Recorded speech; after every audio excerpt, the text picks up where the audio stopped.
Tell guy.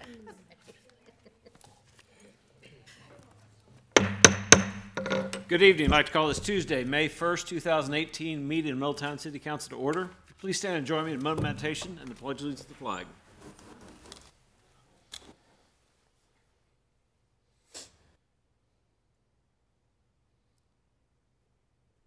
Amen.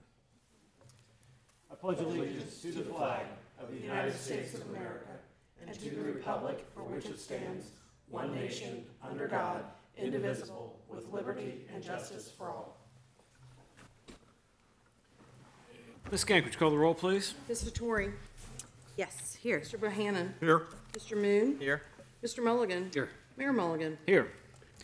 All right, our first order of business this evening is a presentation for Letter Carriers National Food Drive Day. I'd like to invite Mr. Don Hirschner down to the podium.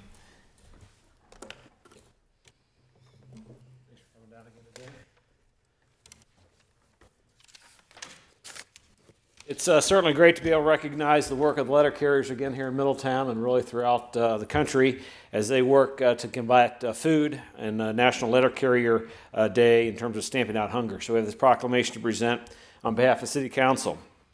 Whereas May 12, 2018 will mark the 24th annual Stamp Out Hunger food drive event sponsored by the National Association of Letter Carriers. And whereas the NALC food drive collected 36,500 pounds of food in Butler County in 2017 and over 1.3 million pounds since 1995, serving thousands of families who need this nourishing food through Shared Harvest Food Bank's network of food pantries. And whereas the AFL-CIO, Shared Harvest Food Bank, Feeding America, and countless community volunteers will lend assistance to this charitable endeavor with the United States Postal Service supporting this drive. Now, therefore, I, Lawrence Mulligan, Mayor of the City of Middletown, County of Butler, Warren, State of Ohio, to assist public awareness of this nationwide endeavor to care for our own, do hereby proclaim Saturday, May 12, 2018, as Letter Carriers National Food Drive Day. And further, on behalf of all municipal officials and administration, do request that all citizens of our community support the efforts of this national annual drive by placing non-perishable food by their mailboxes on May 12, 2018 to help meet the needs of our neighbors locally. Thanks for your great work. Would you like to offer a few words about the program? Well, first, they were commenting about the proclamations. It's interesting. We've been doing this for 23 years, and I walk in and they go, "Oh, you again." But it's with a smile. And this year I was running late and right on time. I mean, a lot of times we just take granted our staff.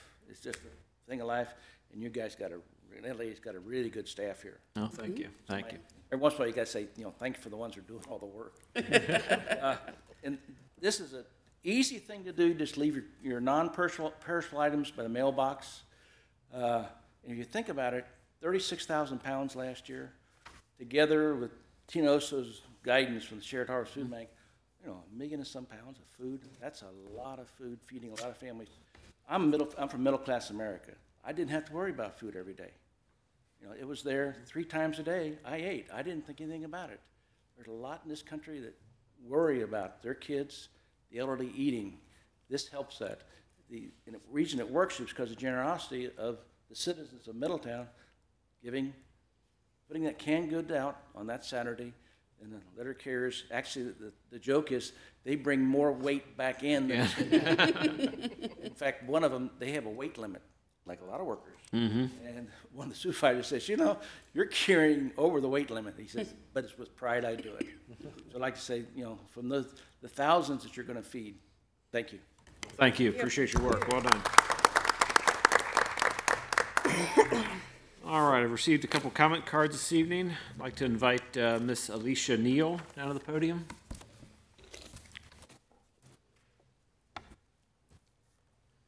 Good evening. If we get your name and address for the record, please. Yes, my name's Alicia Neil, and it's 1659 Wayne Madison Road in Trenton, Ohio. Thank you. Good evening. Well, thank you. Thank you for having me. I'm just here tonight because I was at a meeting earlier today, and I'm secretary for Vickers Demolition. We are under contract with the city of Middletown to demolish the studio theater, located on Central Avenue. And we were told today that that contract was being taken away from us.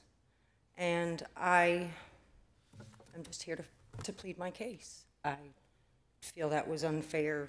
It's unjust. We've been working strategically since the moment we got asked the question, can you do this? We were told that one of the reasons it was being taken away is there was never a timeline established.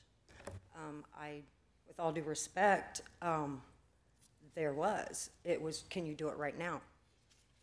We're number 3. We were number 3 in the bid as far as in line to win. They went to number 1. Can you do it right now or here soon? No, they cannot. They went to number 2. Same question. They could not. They come to number 3. Yes, we made it happen. We've put off jobs. We stopped quoting projects because this is a big job. This is one of the biggest on-takings that we have, taken on. We take it seriously. We bid the job to do the job. We didn't bid the job to, fail. We are almost done with the removal of the asbestos. We have gotten several quotes. We also have asbestos abatement a part of our company, but we have a small where we just have 2, myself and the president do it, and it is something we felt we couldn't take on our own, so we outsourced the work. We've bought equipment to, help us to be able, we didn't have big enough equipment to accommodate the job, so we already purchased equipment. We have the abatement process going on.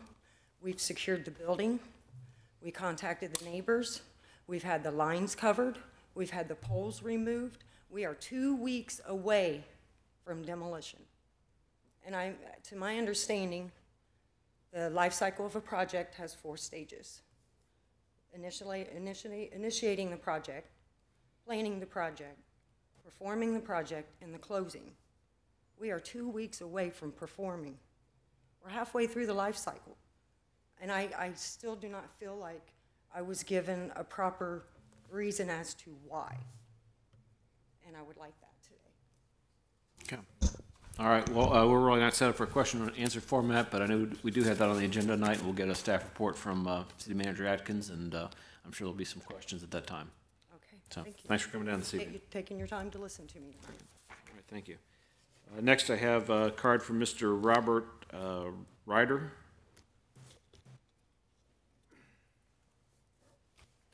Yeah. Good evening. Vickers Demolition. All right. Can we get your name and address for the record, please? Bob Ryder, 1659 Wayne Madison Road, Trenton, Ohio. Good evening. Thanks for coming down this evening. What's that? Thanks for coming down this Yeah. evening. So. I'd like to know why it was taken from me. There was no reason I was on this job.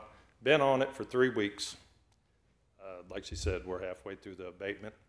We could have took the abatement on ourselves, but it would have took a little longer. So I got 3 quotes, took the best quote. I don't know if you guys know how much abatement's in there, but it ain't nowhere near what it was quoted for at first. It's a lot more, about 3 times as much. Okay. You can contact Apex, you can contact H&H, and you can contact Rainbow. They look at it all, got pictures of it. I'm on this job. I don't see how they could take this job away from me. They give me the notice to proceed, and I proceeded. So I'd just like to see what you guys comment about it. Okay. All right. As I mentioned, we'll have a staff report on that and more discussion later. Thank you. Last card of this evening from Miss Emily Prophet.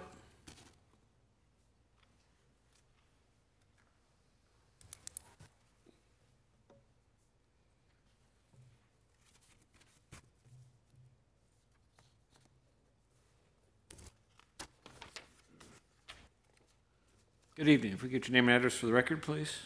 Emily Prophet. Our address? Yes, please. Do you know my business or residence? Yeah, business is fine. The business 2102 Yankee Road. Thank you. Good evening. Thanks for coming down this evening. Okay. I'm not a speaker, so I'm just going to read this. Chef and I are a little bit upset about this project that's going on. Tried to talk to Rob, can't get anything through with him, so I told him I'd come to a council meeting and just at least get it off my chest. So, hello, my name is Emily Prophet. I own the Meadows Restaurant. Mary Ann Holstein came around and talked to the chef and I about the road construction. She said they would close the road on the other side of our entrance so that we could continue using our entrance. The city would give us the land out front for outdoor seating.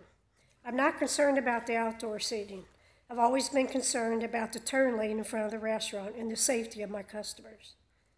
People come up the wrong side of the road, then fly through our parking lot, or people on Lafayette get the red light, so they fly through the parking lot to beat the light. Like I said, it's always been a problem since we purchased the Meadows. So when they blocked the road to start the construction, it became a bigger problem. So again, I called the city, and they put me through to Rob. I explained what Mary Ann Holstein told us. He said that was never in the plan.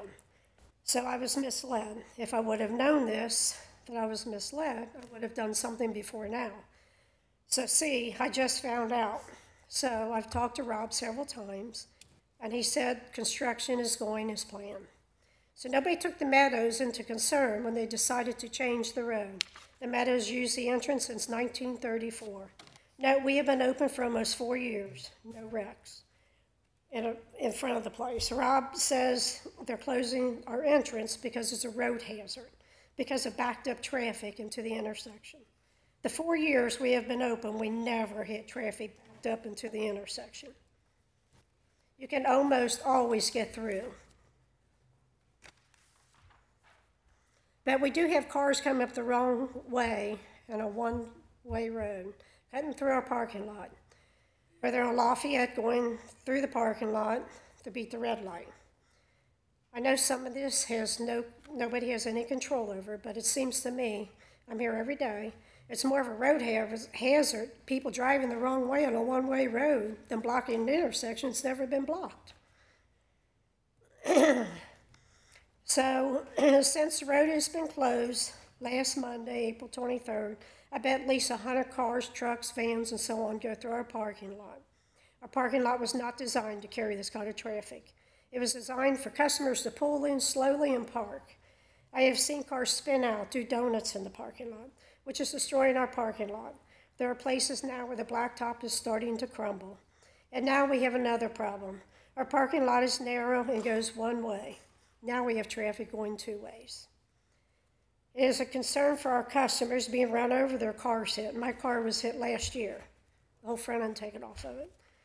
And because Old Yankee is now going to be a two-lane road and a dead end at our exit entrance, whatever you'll call it, we see no end to this cars cutting through.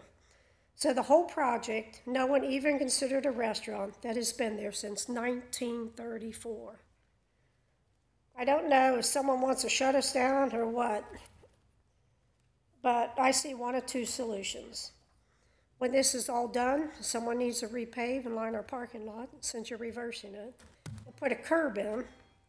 It's not too late, like Rob says, so we can use the entrance customers have used since 1934 and stop the traffic for good. Or you can buy it at market value. I know the city has helped many businesses. When we bought the Meadows, we asked, what are you going to do for us? They said, maybe we can help with your taxes. To this day, we've received nothing. The chef and I have worked very hard to bring the Meadows back, but it's almost like it's not worth the fight. We were shut down last year, our two busiest days, Christmas and New Year's Eve, because we were denied a Sunday sales liquor license. Businesses downtown got them in 3 weeks, and they didn't get on the ballot either, but that's a whole nother fight. Thank you for your time. Thank you for coming down. We'll look into this and certainly appreciate you bringing those issues to us. Thank you. All right, that concludes the comment cards I have this evening. Mr. Atkins, City Manager reports. Yes, Your Honor, and I apologize. It's the first I've heard of the Meadows. I will track down and find out what's going on with that. I'll talk to Public Works tomorrow. And I simply don't know what's going on in that situation. I'll get up to speed. I'll start with an update from Judge James Sharon this evening.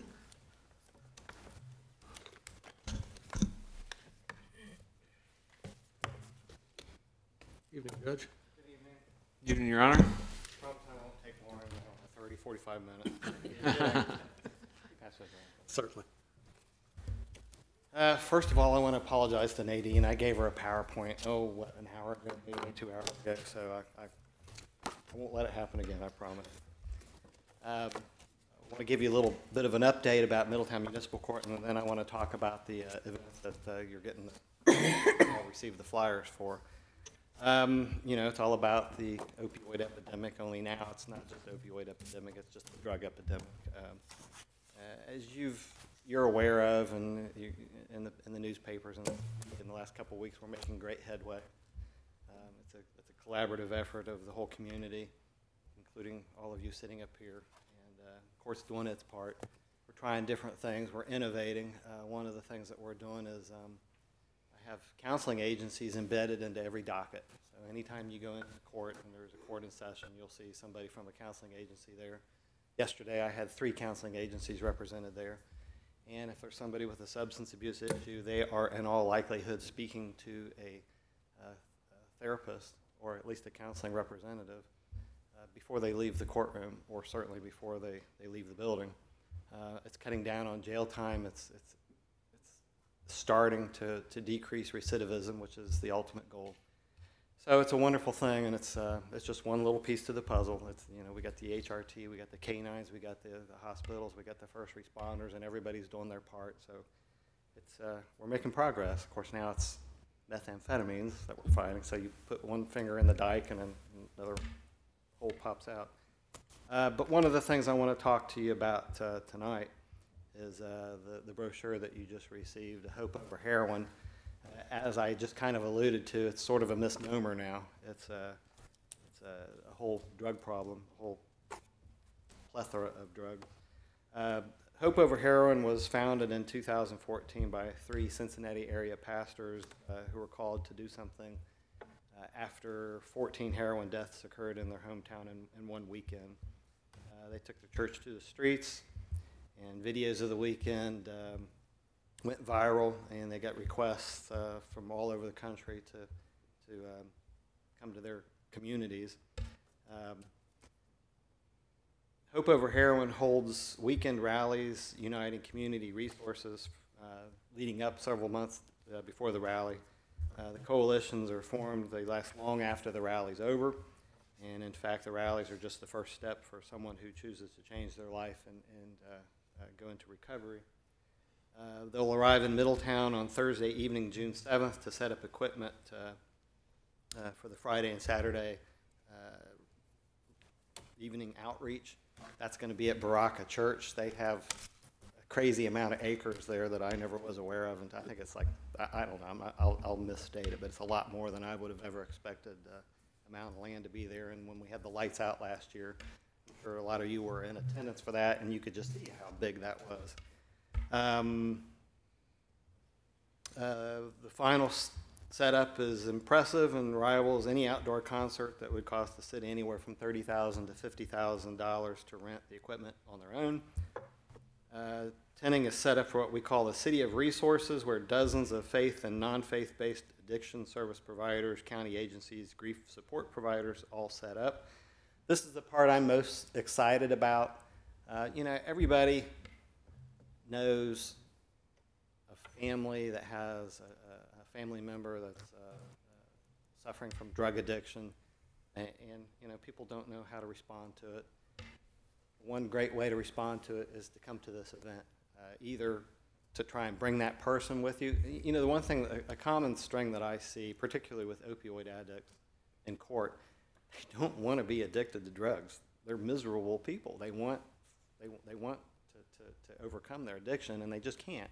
Well, this is another great resource to help them on the road to recovery. It brings all the treatment providers into one location.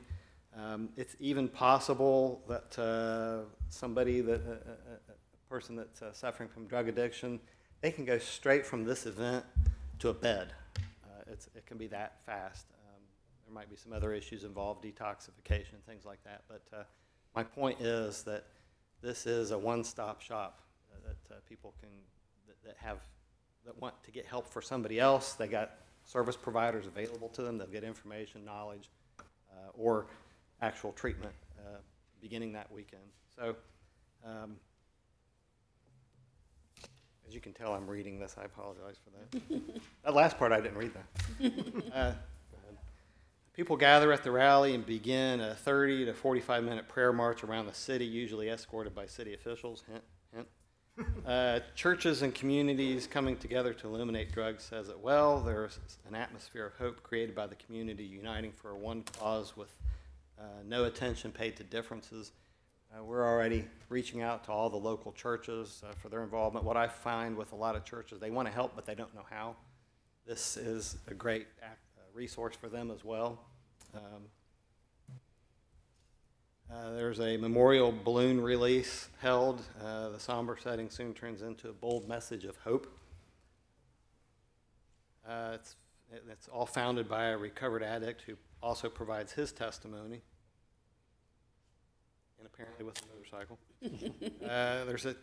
I like this part too. A children's educational component has been recently added with a licensed professional leading age-appropriate prevention education.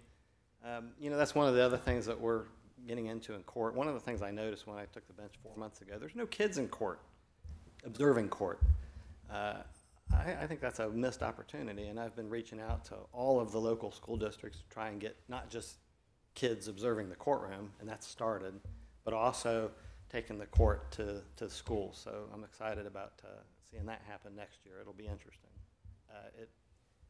It does two things. It scares kids. That's a good thing. You know, they need to know what court's like. But it also, I think it'll excite a lot of kids and draw a lot of interest in kids that might want to become involved in that as a profession at some point. So, but this, I think, is an early component, or an early outreach component. It's all about education. There's too many children in every grade that they've lost a family member, and this is an opportunity for them to also have an outreach.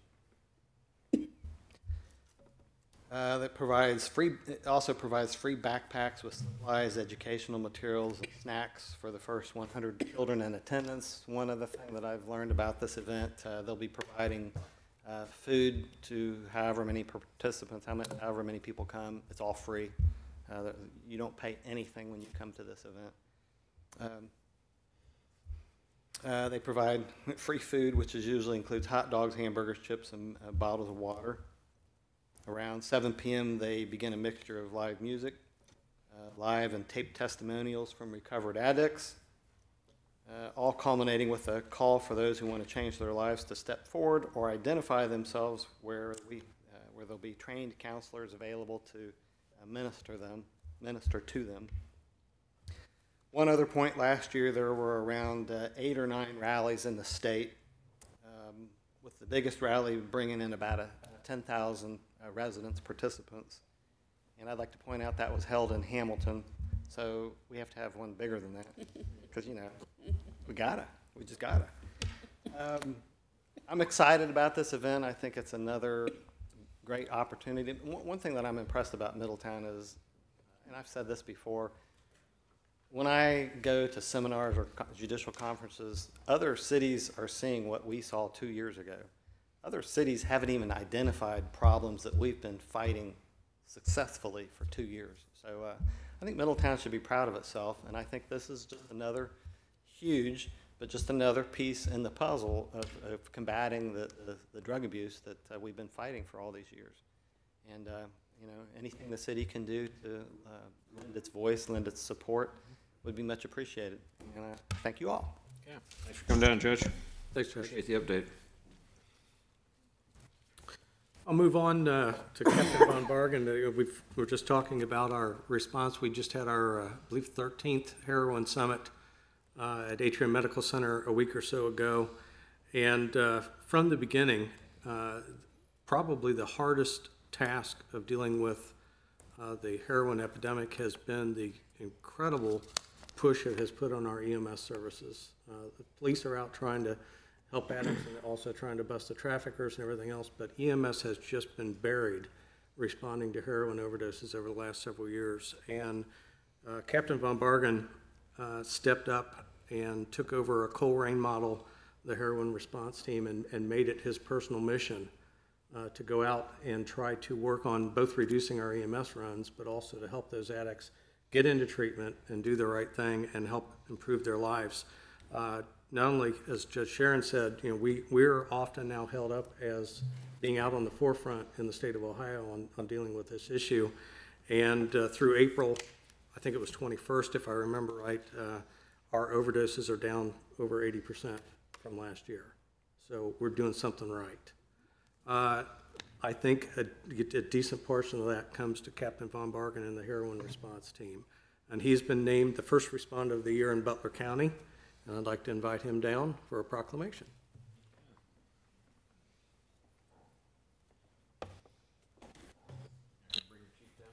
Thank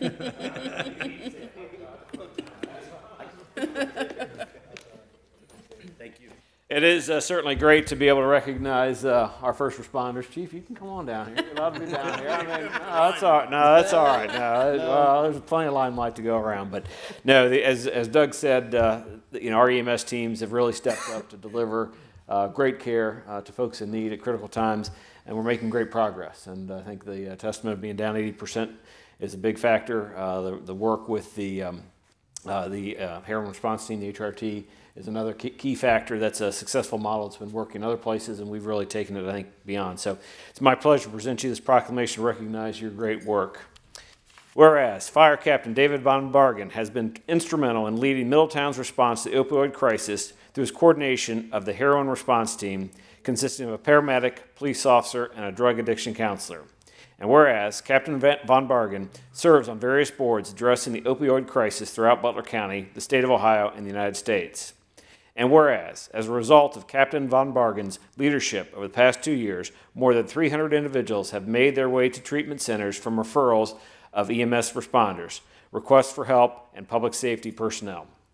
And whereas the City of Middletown and the Division of Fire congratulate Captain Von Bargen on being named First Responder of the Year by the Butler County Mental Health and Addiction Recovery Services Board on April 12, 2018. Now therefore, I, Lawrence Mulligan, by powers vested in me, and on behalf of the Middletown City Council, do hereby proclaim May 1st, 2018 as Captain David Von Bargen Appreciation Day in the City of Middletown. Congratulations again, David. Keep up the great work. Would you like to...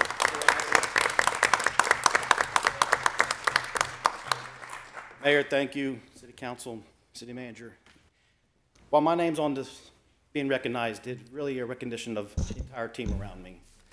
I believe in surrounding yourself with good people, and that's what I've done. And there's a lot of recognition to our fire and EMS, our police, our care coordinators, which I wish you all had a chance to meet, the judge, the courts. The list goes on throughout the county of who's been a good partner in this. So I appreciate the support, City Manager, and everyone else that's involved in this. We'll keep up the good fight, and we'll continue till we get it. Thank you. Thank you. Keep up the good work.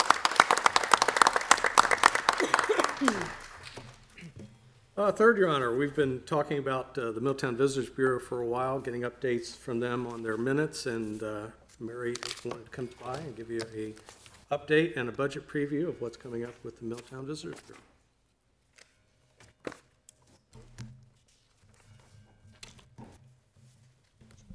Good evening. Thanks for coming down this evening. Good evening.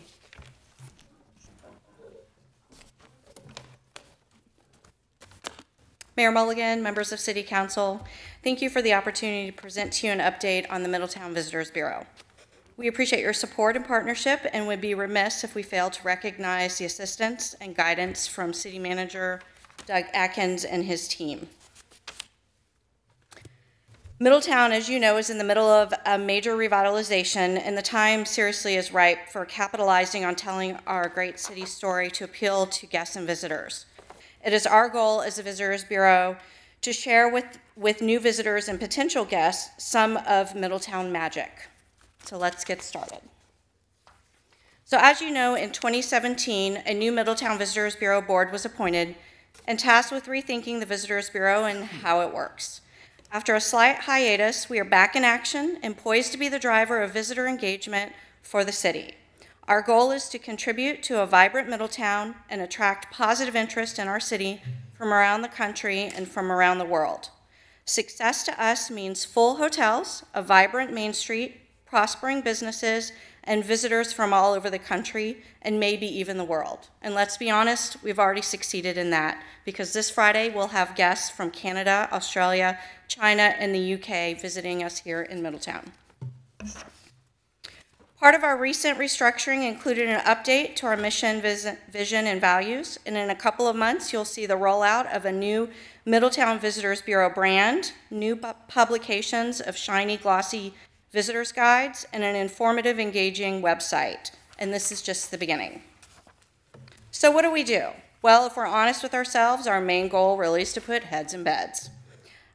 Because we're fully funded by the lodging tax, the new board of directors decided that any of our activity will be focused predominantly about initiatives that support that. So how do we do this? Well, we put heads in beds by identifying Middletown's secret sauce and telling a compelling and creative narrative to potential visitors and guests. We seek to be a lead collaborator for other Middletown businesses and nonprofits to align our messages and, if appropriate, resources in order to get the word out about what makes Middletown such a great place to visit.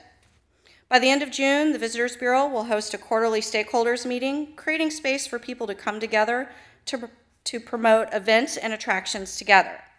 Through the stakeholders group, we aim to launch a formal ambassadors program to empower people with the resources and messaging they need to brag about Middletown to outsiders and guests. So today is day 51 on the job, and we've covered some significant ground in starting up the Middletown Visitors Bureau so that we can ensure its success, compliance, and impact for the future moving forward. To help you understand our efforts, we've broken our workflow into 4 categories. The first category is administration. We are really starting a new business from the ground up and are being deliberative about every decision made to ensure maximum effectiveness and efficiency and high ROI for Middletown's residents and businesses. This includes a new accounting structure and state and federal compliance checklist. One of the biggest changes that the board made was actually hiring an executive director and a new social media contractor. The second category is operational.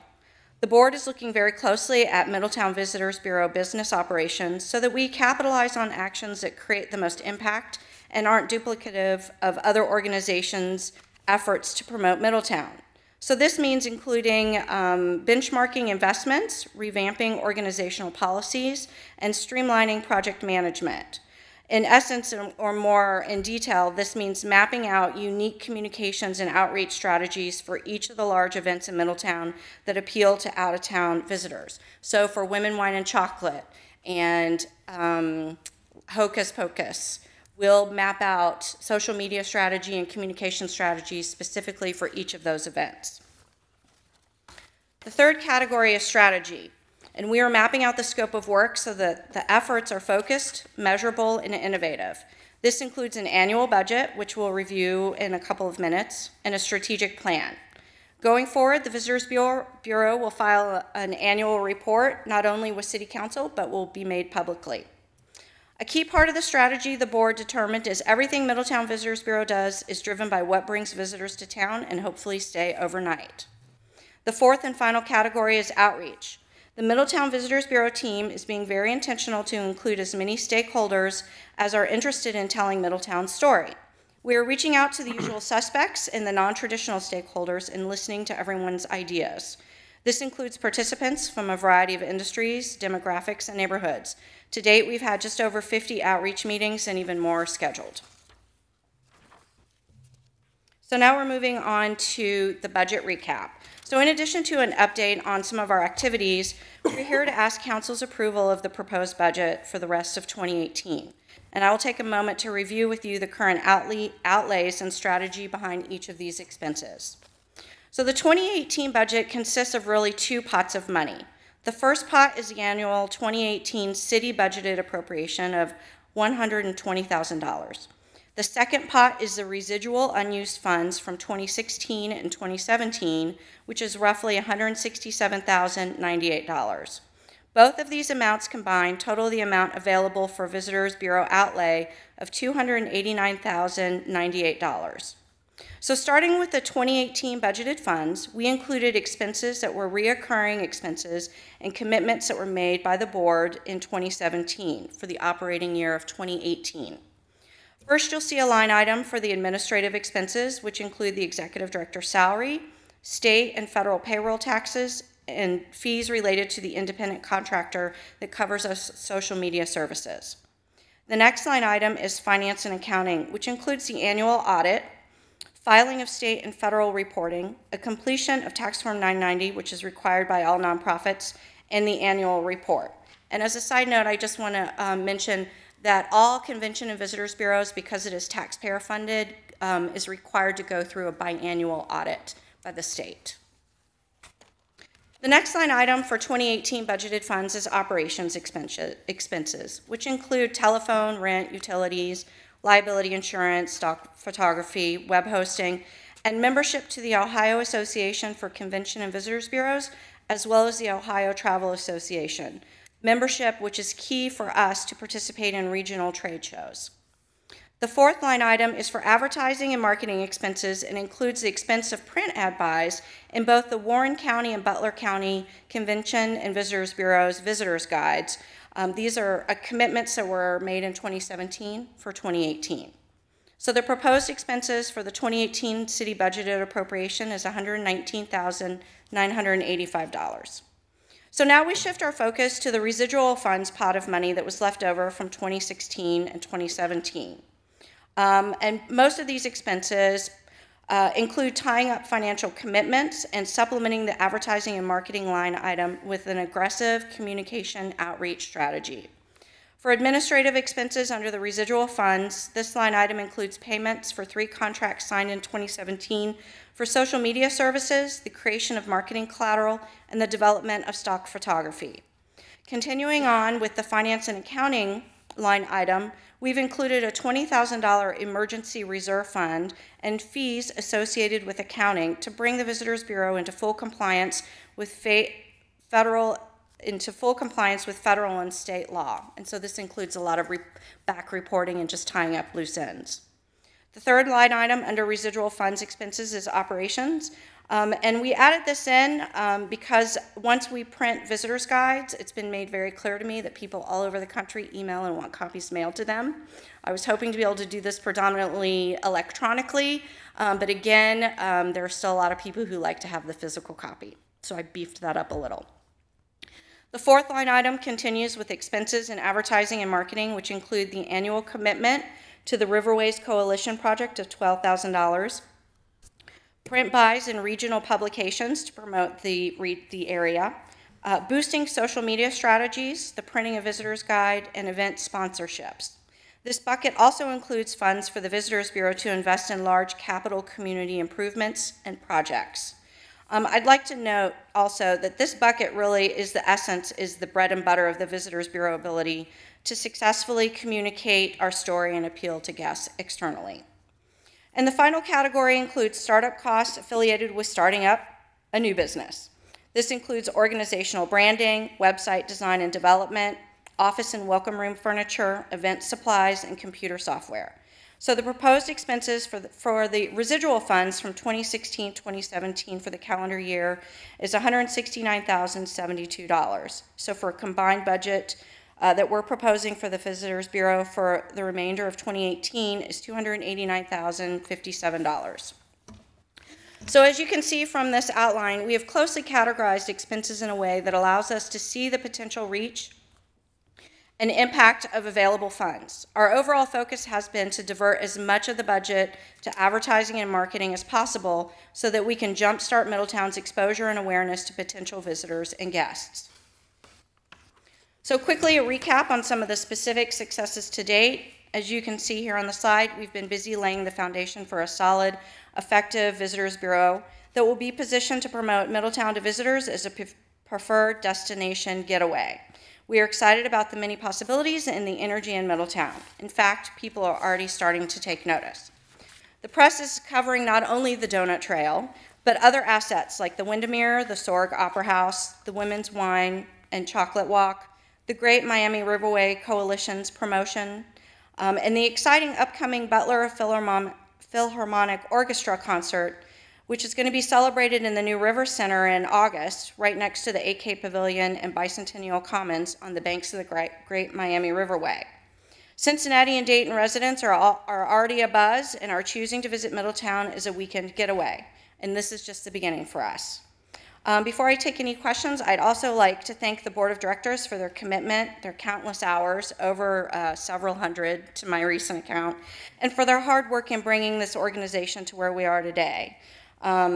We have a list of the current board members for you to review. So again, thank you this evening for this time to present the update to you and to discuss a little bit about our budget priorities and strategies. I'd be happy to take any questions that you have at this time.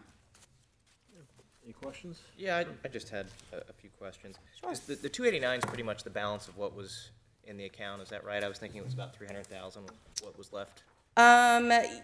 So what I based this budget number off of was December 31st of 2017. Because the accountants were still going back for 2016 and 2017, completing an internal audit. So we had to draw a line somewhere with what we knew for sure we had and what expenses were happening. Right, so that's basically what the CVB has in the bank account. So I guess what I'm wondering, if the budget's going to be 120,000 in 19 and 20, but yet we're spending 289 minus the 53,000 startup costs. Sure. How do we not get in that hole in 2-3 years when we're spending more than we're taking in? Sure. Well, going back in just the little historical information that I have, I believe that was a figure that started about 15 years ago and has not been increased since then. And I think that will be incumbent on myself and my board to prove to the council that we're worth the investment. So is the idea that the 169, for all intents and purposes, what we have left over, is all going to be spent this year before the end of 18?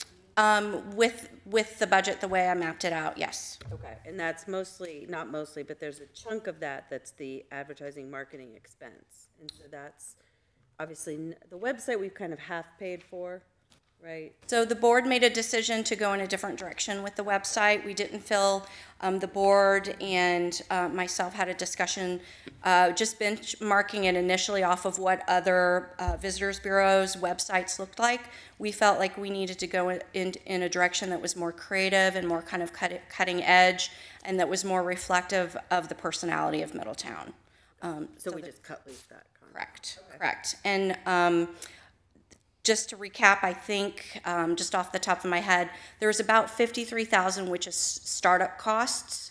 Mm-hmm. 20 also is the reserve fund, right. So that's about 70. And then the rest, we really tried to pour that into advertising and marketing. And the reason that I kind of really put that all in there as a leap of faith is that we've been dark. Middletown has really been dark regionally for a while. And I feel like we have so much really happening and so much opportunity.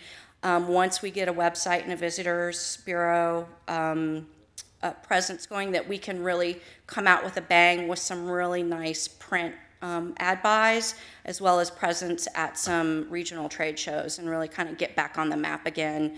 And then hopefully we'll start to see overnight stays increase, and hopefully then we'll be able to justify the increased line item appropriation for the visitors bureaus.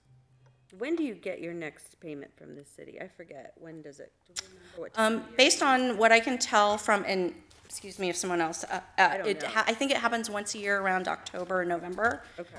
So that'll be your 19. So it's a retroactive payment. Oh, okay. That's your 18. So you're working off your 17. Right. Okay. Thank you.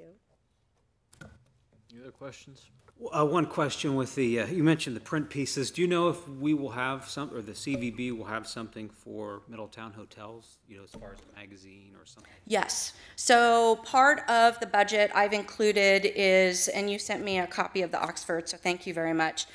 Something very similar to that, that we will have in all the hotels as well as all of our stakeholders, and by stakeholders I mean anybody who wants them.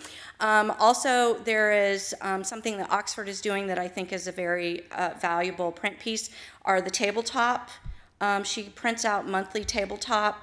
They're like little tents, and she gives them to hotels, all the hotels to have out at their breakfast tables, as well as any restaurants that are willing to put them up at their cash wraps. So I think that's a really valuable tool to keep people up to date on the activities that are happening in Middletown. Thank you. Any other questions? Thank you Thanks for very coming much. down this evening. Appreciate Thank the you. update. Finally, Your Honor, it looks like Downtown Milltown, Inc. submitted a letter to the mayor and city council dated April 26th regarding traffic calming in Middletown, especially downtown. We have met with them, I want to say 4 times to talk about this already, and I'll reiterate it on the record here. We already have this in the budget. It's already heading in that direction. It's scheduled to be done in the 4th quarter as part of our master plan process. We are in fact meeting with the transportation people and the master plan people on May 30th of this year to start talking about how they'll trade information back and forth to get that process started. There's $75,000 in this year's budget to start working on the transportation piece, and anything that we don't think will be done, we'll put in the 19 budget and for your consideration later in the year. I don't know how many times I have to keep telling them we're already doing it, but I'll say it one more time. We're already working on it. We'll meet with them on May 30th. We'll start the process. By 4th quarter, we'll be doing it. We will talk to them about the complete streets, and everything they're asking, we're already having planned to do. So just wanted to reiterate that. I know you all got the letter, and make sure that you're aware that we are already doing that. Okay. That's all I have, Your Honor. Thank you. All right. Thank you. That brings us to our consent agenda. Ms. Skank? For your consideration this evening, we have the approval of the city council minutes from April 17th, 2018.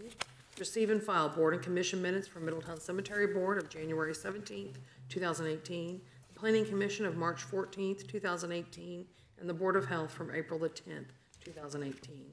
To receive and file oaths of office for Christopher Jacobs II and Nicholas Peters. Okay, do we have a motion for the approval of the issues and actions as listed on the consent agenda? So moved. Second. Okay, Ms. Skank, would you call the roll, please? Mr. Bohannon. Yes? Mr. Moon. Yes. Mr. Mulligan. Yes. Mayor Mulligan. Yes. Ms. Vettori. Yes. All right, we have one motion item this evening.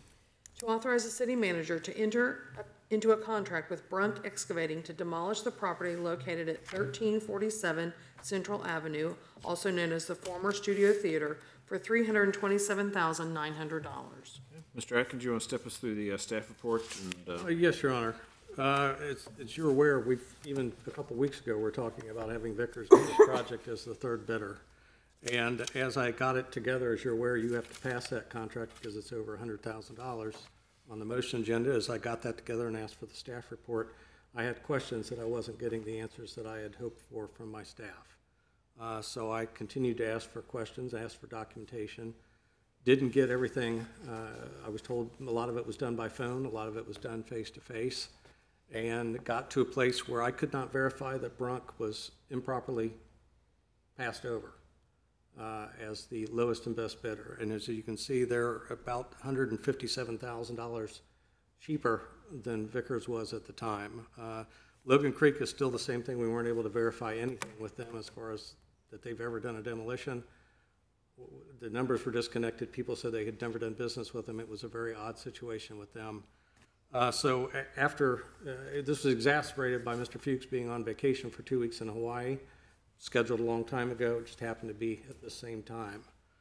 Put us in a place where I had some issues that I simply didn't have the right answers for. So I finally got involved directly, talked to Brunk, and it's my opinion that they were improperly passed over as the lowest and best bidder for this job. We did ask Vickers to go and get started on that job. I told them today that I would pay them for the work they had done with a profit. We would make them whole, but that we needed to go with the lowest and best bid. That's always going to be my recommendation to you and what I should bring to you as the city manager. We've not handled this well. We've not done a great job on this, but this is the right decision. And I understand why Vickers is very upset with us. All I can do is make them whole and move on. We are recommending Brunk as the lowest and best bidder at $327,900. Does it change the scope of work for Brunk at that 327 if Vickers has been doing work? They will be, the the asbestos will be abated by the time they get on the job. So does that bring the 327 down? No, it does not. Okay. No, we have some issues here. But again, at $157,000 at the end of the day, especially when I can't verify with documentation that Brunk was not properly overlooked, I have to give you the lowest and best bid and make the rest of it right as we go. Do we have experience with Brunk? We do, and Vickers both. We've both Okay. done a lot of demolitions for us over the years. So what, I mean, I've been in many bid openings and things. I mean, you know, you get your bids and you see the prices and you say that they're the low, I mean, what transpired? Quite a few things. Number one, we had talked about putting another RFP out. And so to allow one final chance for people to be able to redevelop that property. And so what normally happens is we open that bid and we go, it's yours, start on Tuesday. We didn't do that. We waited about 60 to 90 days. And so the question was, would they hold their price?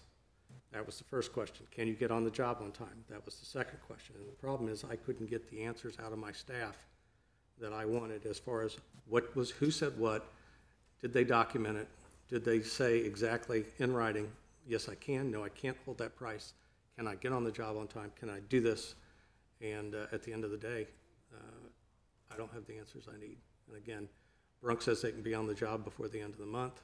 And again, in a different situation, I would have scrapped this entire thing and started over, but we're damaging Liberty Spirits every time it rains because of the studio theater. And so, unfortunately, it puts us back in the place where we're circling back and doing what we have to do to continue to stop the damage to Mike's building. So we gave Vickers the go-ahead, got him contract signed, everything was a go. No contract signed because it hasn't been to you yet for approval.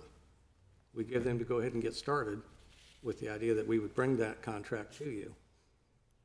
There is no contract. We are going to need to make them whole for the work that they have done. We did tell them to go ahead and get started on the abatement because, again, we were trying to get out ahead of it and get the damage done. What gave them the impression that this was a go and everything was good and they could go buy special equipment and invest a bunch of money? They were given a notice to proceed. They were given a notice to proceed and now we're reneging on that notice of proceeding. Yes, we are. I don't think it's right. I know it's more money, but I don't think that's right. But I can't bring to you $157,000 extra because of communication errors by my staff. And we can't rebid it at this point? I mean, isn't the rainy season? I can rebid it. It's going to be another 60 to 90 days. I still have to pay him. Rebid? You have to give time. You have to evaluate. You have to put it in the paper. You've got to. We have a process that we have to follow. So, and we're damaging Mike's building every time it rains until we would redo that. So the work that they've already done, they said they've already done 2/3 or 50% of the work that's part of that 4-stage process. They haven't even does the scope change? They haven't even completed the asbestos. They said they're going to, but that's as far as it's gone. They've got, I would say less than 10% of the actual work done. Well, it's not a good situation. Yeah.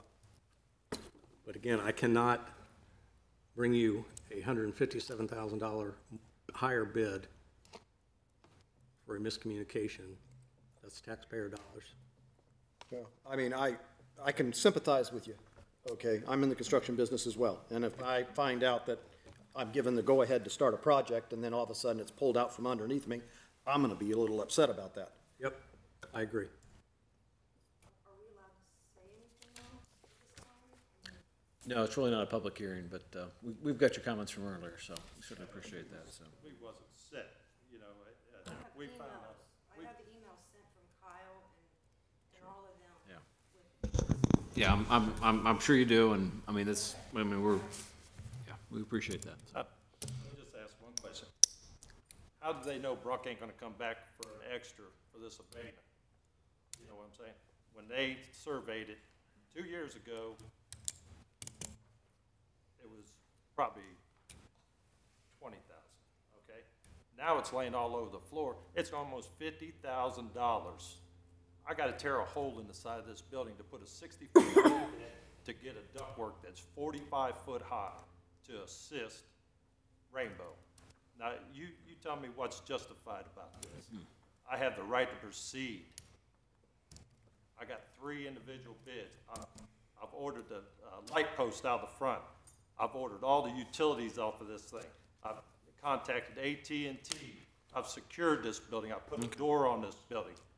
Now, if they take it from me, I hate to see Middletown jeopardize the relationship between Vickers and us. We tear down a lot of houses up here, but it will do it. Over 150,000, and 50,000 of it is abatement. Any other comments or discussion? To that point, do we know the 327 though is a firm number? It won't. It is. Okay.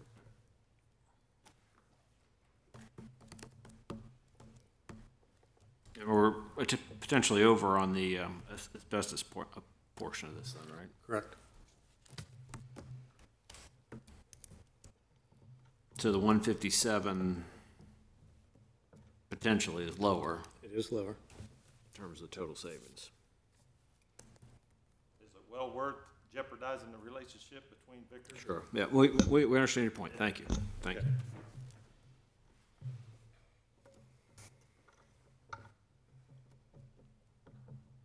Any other comments or discussion? Not the discussion I wanted to bring on the floor, but I feel like I have an obligation to bring in the lowest and best bid. Right, and it's our obligation to review it and Absolutely, decide and weigh the choices, so. absolutely. If there's no other discussion, I'll entertain a motion for the approval of the motion item as listed to authorize city manager to enter into a contract with Bronc Excavate and demolish the property at 1347 Central Avenue for $327,900. So moved. Do we have a second?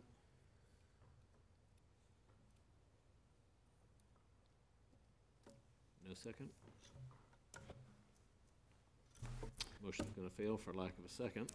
Then I Mr. need Dickens, to- do we need authorization for the Vickers? Is that, if that's what you want to do, or do I need to rebid it? I need Direction. instruction from council at this point, because we're damaging Mike's building. I have to do something. Spend the extra money. It's fair. It's the right thing to do. It's our fault. I think it's the right thing to do. I have a conflict of interest on this item, so I will be abstaining, and that's why I'm being quiet. Any other comments on Mr. Bohannon's? Is that a form of a motion, Mr. Bohannon? Yeah, I'll make a motion that we accept the original contract that we had in place with them. Do we have that? Was that? did we Well, take action on that? whatever we had in place that we gave them the go-ahead. Would be for $485,000 on the bid. Okay, we have a motion for Mr. Bohannon for to authorize city manager to enter into contract with Vickers demolition, I guess, to demolish the property at 1347 Central Avenue.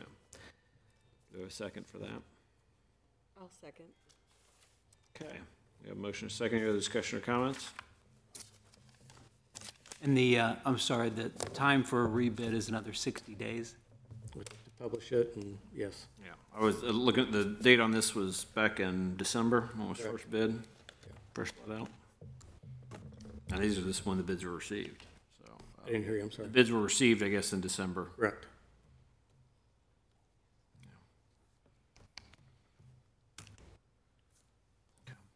We have a motion and our second. Ms. Scampers, call the roll, please. Mayor Mulligan, Call me first, yeah. Yes. Ms. Vettori, Yes. Mr. Bohannon, Yes. Mr. Moon, Abstain. Mr. Mulligan, Yes. Okay, motion carries. All right, and that brings us to our council comments this evening. Mr. Mulligan? Thank you, Your Honor. I offer my congratulations to Captain Von Bargen on his award from being the first responder of the of the year in Butler County, and appreciate his professionalism and dedication to the city. Also, thank you to Mary and the CVB for coming down and providing us an update. I know it's been an exciting 14-month period for that organization, or 15-month period for that organization, and looking forward to many more great things from them. And I have one question for Mr. Adkins about the letter, and I appreciate DMI and their persistence in making their feelings known to us, which is good, and I serve as a non-voting liaison on that board. But when you say that the plans will be implemented in the fourth quarter, what is it? Is it paint on the asphalt? Is it? It's developing what the plan is. Okay, and I think that was what was maybe lost in, was it implementing or finalizing a plan, or was it actually? No, it's creating a plan. Creating a plan. Would you fourth quarter? do traffic calming in that area? All right, well, I think that clarity will help, and as long as they know that it's in the pipeline, I think we can all be clear on the matter. Thank you. Mr. Bohannon? Just one. I'd also like to congratulate Captain Van Bargen on his award. Very well deserved. Thank you. Ms. Vittori? Had a wonderful time at the NAACP dinner last week. It was nice to see the community come out. It was a packed house at the senior center, so that was a really great dinner, and they honored some great kids that are going to go on to college and do really good things. So it was a really uplifting and positive evening. And encourage people, Friday, Coffee with a Cop at Triple Moon. Heather does a great job over there, does a lot of good stuff for kids, brings in obviously the police, and it's always a really good time. So encourage people to come out to that on Friday. Okay, thank you. Mr. Moon? Yes, thank you, Mayor. I just wanted to thank Josh and Megan Lawbaugh for hosting a open house for us. I believe it was last Wednesday. Several of us made it. It was good to interact with a few local residents, and hopefully we can do it again in the future and have a little bit better turnout. Also had the opportunity to attend the NAACP annual dinner. I want to congratulate Dora Bronston on a well-run event once again. And then the last item I just wanted to mention is the Special Olympics is this Friday. I believe it starts at 10 o'clock at Barnett's Field. So pray for no rain, and if you're available, please come out and cheer along those young adults that are competing. All right, thank you.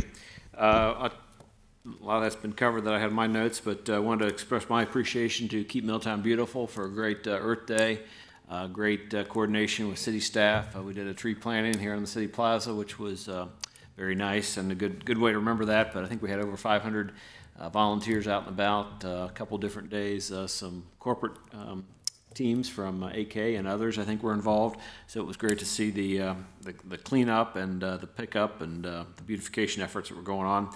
Also had the privilege to participate in the 6th grade GATE program upstairs for the first time. Young students, had 6th graders, had some great thoughts for new things downtown, and very creative, and it was great to see the work that they'd been doing in their classes and the work the teachers put out. Then also want to recognize, I had the opportunity to attend on last Friday the Workers' Memorial that the AK Steel puts on in partnership with the IAM out at the Union office. Very moving service to recognize the 105 that have been lost at AK Steel over their 100-plus year history, and just a reminder for safety on the job and promoting safety in the workplace. And lastly, I did have the opportunity to present a couple Eagle Scout Awards, and certainly great to see those out in the community. Great way for young adults, young men to do projects around the community, and great to do those. I know we've got a couple others coming up too, so it's good to see that going on. And with that, we can move on to our legislation for this evening. Ms. Cohen? Thank you, sir. We have 9 items to consider this evening. The first 2 are asking to be acted on as an emergency. So I'd ask for a motion to waive charter requirements for 2 readings and 30 days to enactment regarding Resolution R 2018-08 and Ordinance O 2018-12. I move that the charter provision requiring readings on 2 separate days be suspended, and Ordinance number O 2018-12 and Resolution R 2018-08 declared an emergency measure and read one time only. Okay. Second. Okay. Ms. Gankers, call the roll, please. Mr. Mulligan? Yes. Mayor Mulligan? Yes. Ms. Vittori? Yes. Mr. Bohannon? Yes. Mr. Moon? Yes. First matter will be Resolution R 2018-08, a resolution declaring the necessity of repairing certain sidewalks, curbs, and gutters in the city of Middletown, requiring that abutting property owners repair the same and declaring it an emergency. Okay, motion to adopt. Second? Mr. Atkins, I know we had this previously. Any other updates or comments? No, Your Honor, thank you. Okay. Any other questions or comments from council? Ms. Kank, would you call the roll, please? Mayor Mulligan. Yes. Ms. Vettori. Yes. Mr. Bohannon. Yes. Mr. Moon. Yes. Mr. Mulligan. Yes. Next matter will be Ordinance O 2018-12, an ordinance establishing a procedure for and authorizing a contract with Howell Contractors Incorporated for the repair of the North Interceptor Sewer and declaring an emergency.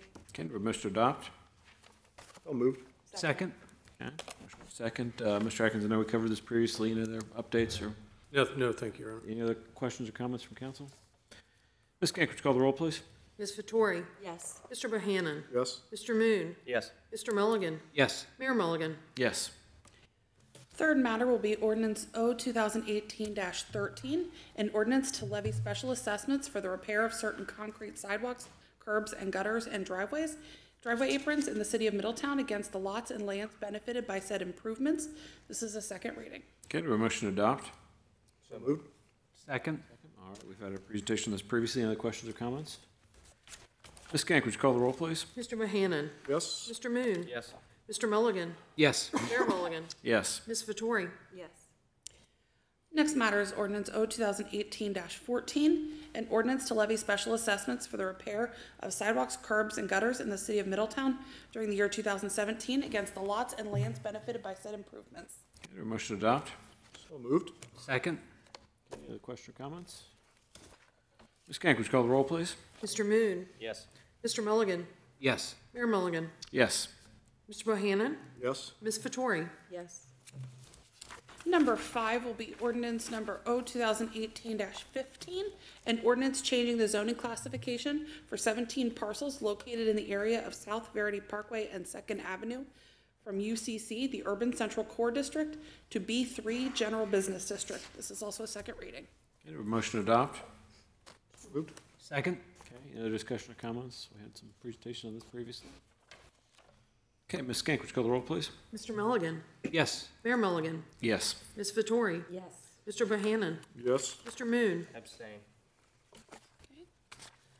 Number 6 will be ordinance O 2018-16, an ordinance authorizing the city manager to submit an application to the Ohio Department of Natural Resources Nature Works program to replace the playground equipment at Smith Park. This is a second reading. Okay, do we have a motion to adopt? So moved. Second? Any other questions or comments from council? Okay, Ms. Kank, would you call the roll, please? Mayor Mulligan. Yes. Ms. Vettori. Yes. Mr. Bohannon. Yes. Mr. Moon. Yes. Mr. Mulligan. Yes. Number 7 will be ordinance number O 2018-17, an ordinance vacating a portion of Emerald Way, second reading. Okay, do we have a motion to adopt? So moved. Second? Any other discussion or comments? Ms. Kank, would you call the roll, please? Ms. Vettori. Yes. Mr. Bohannon. Yes. Mr. Moon. Yes. Mr. Mulligan. Yes. Mayor Mulligan. Yes. Number 8 will be ordinance O 2018-18, an ordinance authorizing the transfer of city-owned property located at 105 Iglehart Street and 312 Crawford Street and 514 Young Street to the Butler County Land Reutilization Corporation. This is second reading. Okay, do we have a motion to adopt? So moved. Second? Any other questions or comments? All right, Ms. Kank, would you call the roll, please? Mr. Bohannon. Yes. Mr. Moon. Yes. Mr. Mulligan. Yes. Mayor Mulligan. Yes. Ms. Vettori. Yes. And the last matter is ordinance number O 2018-19, an ordinance vacating various easements and granted to the city of Middletown on a portion of city lot 19,943. This is a first reading.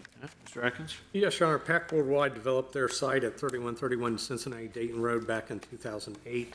At that time, they had added new sanitary and water lines that ran through the property, and new easements were created as part of that redevelopment process. This gets rid of the old easements as utilities have been pulled out, no longer in use. This will just clean up the paperwork on that easement that's no longer required. Very good. Any questions from council? Okay.